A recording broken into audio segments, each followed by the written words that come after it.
Alright, everyone, let's dive in.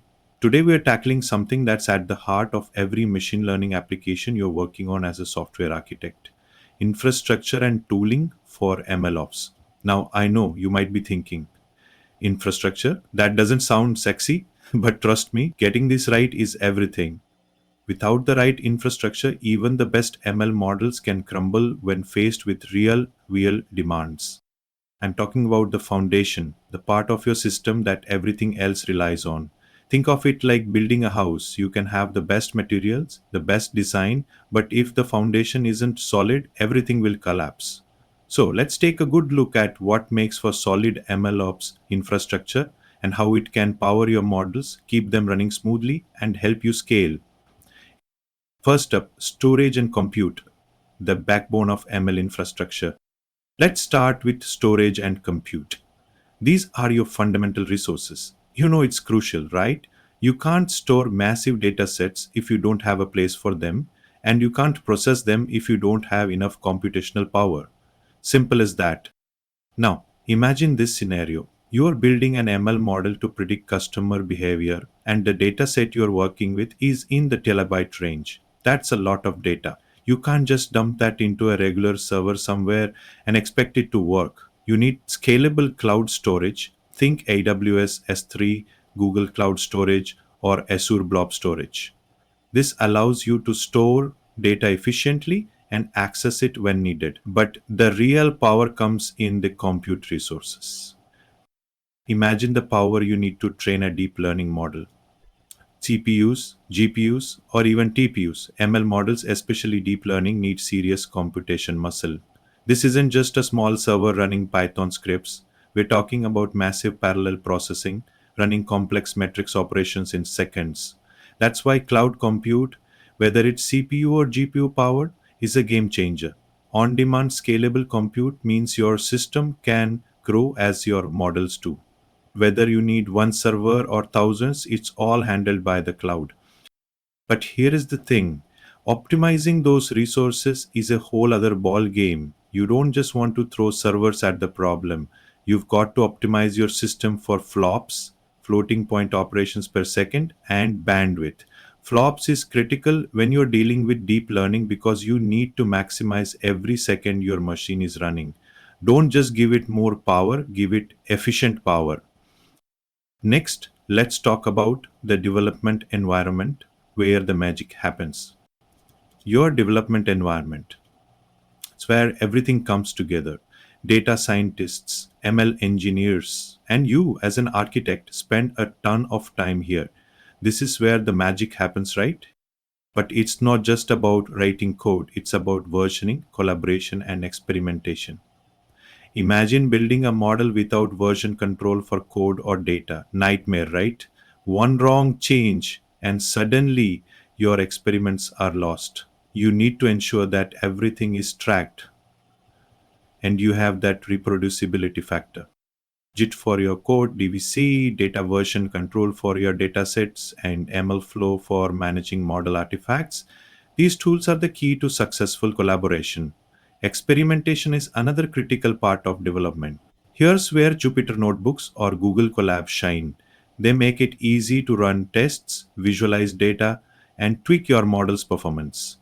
Without these tools, you're flying blind. And don't forget about Docker. If you are running multiple experiments or models in different environments, containers are your friend. Docker ensures that the environment you are developing in is identical to the one you are deploying on. This minimizes those painful issues where it works on my machine but not in production. Docker saves you from that nightmare. So, how do you keep everything running smoothly when your workflows get complex? Resource management is the answer. With ML workflows, especially with distributed systems, things can get messy quickly. You need orchestration tools that help automate processes and manage dependencies. Let me paint a picture for you. You've got multiple models running different tasks on different systems. How do you coordinate it all? You don't want to do it manually. That's where tools like Apache Airflow, Kubeflow, or Cron come in. They automate the scheduling and execution of tasks, keeping everything in sync. Without them, you're going to find yourself overwhelmed with managing dependencies manually. And when you're running these processes in the cloud, you need to optimize how you're using compute instances. That means only using the resources you need when you need them. Cost optimization is a huge deal. For instance, why keep a server running 24/7 when your model only needs to run a few hours a day? Efficient resource management saves you money and makes your system more efficient. The ML platform is like the nervous system of your entire machine learning pipeline. It's where everything integrates. If you don't have a solid ML platform, your infrastructure won't hold together. Think of this as the place where models, data, and resources come to life. Now, this is the part where deployment tools come into play. We've all had that moment when the excitement of building a model crashes into the nightmare of deploying it. But tools like Kubeflow and Seldon make it a breeze. They automate the process of taking your models from the development environment into production, where they can start making real predictions. You also need a model store to keep track of all the different versions of your models. You want to ensure that every time you update a model, you have a way to go back to a previous version if something goes wrong. Feature stores are another critical component. These keep track of the features used in training and ensure they stay consistent between training and inference. Without them, your models risk running on data that doesn't match what they were trained on, leading to inaccurate results. Build versus buy, the tough decision. Okay, one final piece to tackle. Should you build your infrastructure in house or buy it? It's a tough call. If you're just getting started, you might want to build things yourself to get exactly what you need. However, as the ML ecosystem matures, you're going to see a shift toward buying pre built solutions. Many of these come with best practices already integrated, reducing your overhead and allowing you to focus on building value rather than reinventing the wheel. In the end, the decision to build or buy depends on your team's expertise, your project's complexity, and your budget.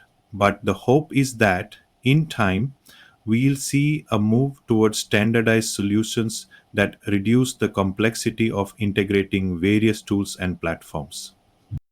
To wrap things up, a couple of key takeaways for you. ML infrastructure isn't just about throwing hardware at the problem. It's about creating an efficient, scalable, and automated system that can handle the growing demands of machine learning workloads. You need to get the foundation right, from storage and compute to resource management to ML platforms. By setting up a solid infrastructure, you will be enabling your team to iterate faster, deploy models more reliably, and scale as your machine learning needs grow. And remember, deploying machine learning models isn't just about getting them out there. It's about having the right tools and systems in place to support them throughout their life cycle. Thank you for watching. If you found this video useful, don't forget to like, subscribe, and share.